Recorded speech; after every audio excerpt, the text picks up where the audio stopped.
Happy to be talking to Professor Matthew Frye Jacobson about his recent book, One Grain of Sand, that was published by Bloomsbury Academic Press in 2019. Professor Jacobson, thanks for being here with us today. Thank you for having me. I'm really delighted to be talking with you. So it was exciting to read your book about Odetta, and in particular her album, One Grain of Sand. And I'd love to hear you talk first about a little bit about Odetta's life and career and about the family that she was born into. Okay. Odetta was born in Depression-era Alabama, but left for the West Coast at a fairly young age. She was 4 or 5 when her family left. And in that sense, she's very much a child of the Great Migration, in that she did get at least a short experience of the Jim Crow South.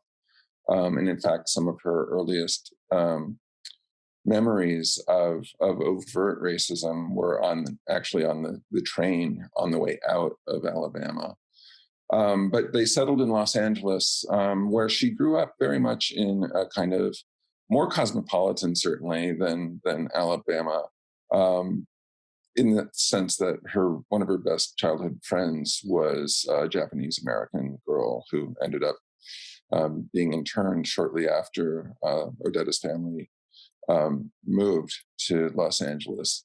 So it was a more mixed and cosmopolitan kind of setting than the one she had been born into, but largely an African-American culture, and largely transplanted and recently transplanted from the South. Her mother was what in the day would have been called probably a washerwoman or perhaps a cleaning woman, but she worked for a theater troupe. And in fact, that ended up being Odetta's first connection to the theater. It was that community that recognized in Odetta, as a fairly young girl, the kind of talent that she had and that she might be able to hone.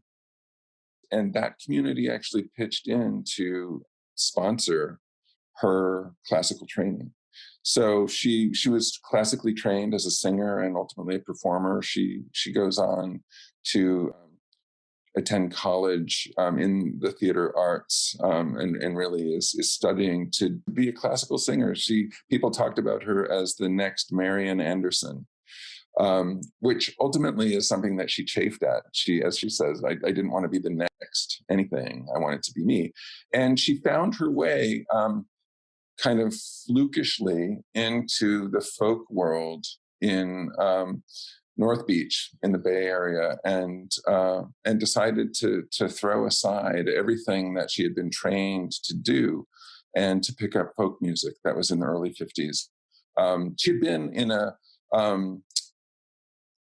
a theater production, and probably there's no question she had a future in that if she had chosen to stay with it. She was in Finian's Rainbow in 1949. That was the direction she was headed into, but she really chucked it aside in the early 50s.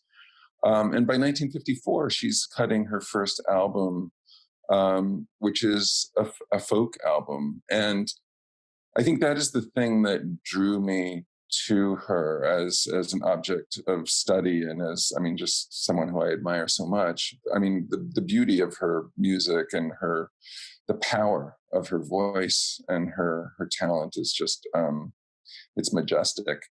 But I was really interested in that story of, how does a young African-American woman in her, around 2021 decide that she wants to make this kind of unheard of jump from the classical world that she's really been trained for and reared for, into the uncertain world of folk music.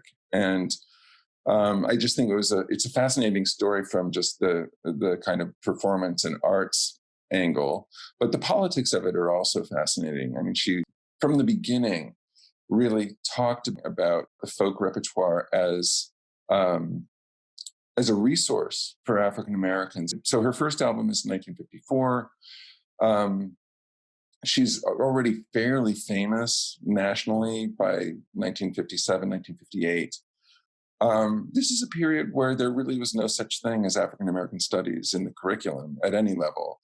And she recognized the repertoire by which I mean, the field hollers, the prison songs, the blues, as a resource for African Americans to recover their own history and to know something about not only where they had been, but also to know something of their resilience and their inner strength and power. And that's how she talked about the repertoire. And she always talked about herself as both an archivist and an educator in that sense. Other people talked about her that way too, ultimately. But that was another piece of it that was just really fascinating to me, and that really underscored what an important figure she was in her moment. So why don't you take us to One Grain of Sand? Tell us a little bit about the album and why you decided to write about One Grain of Sand. So this book was written really on assignment for a series that's called 33 and a Third. And the assignment is to pick an album and write about it. And I wanted to write about her. I should say, this project spun out of another project. There was going to be an Odetta chapter in a much broader book about the cultural history of the civil rights era. So she had been on my mind for some time. When the opportunity to write for this series came up, I listened to all of her albums and really thought about where I wanted to enter this conversation. Musically, there might have been different choices to make. I think most people might have chosen her 1957 album as the one that's that was kind of her signature.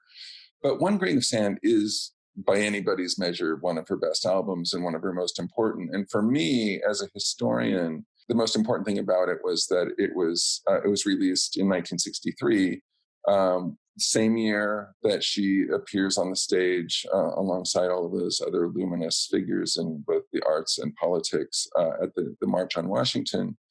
But it's also, and this was the occasion of the march, it was the 100-year anniversary of the Emancipation Proclamation. And so as a historian kind of entering this work, thinking about it as a historian's meditation on an artistic production, that was really compelling, because her repertoire and her approach to the repertoire and the moment of the album's release gave me permission to reflect on that 100 years of African American history between the Emancipation Proclamation and the March on Washington, and in a sense, that's how I would describe the book. It's a historian's meditation on that 100 years through the lens of Odetta's own artistic and archival practices.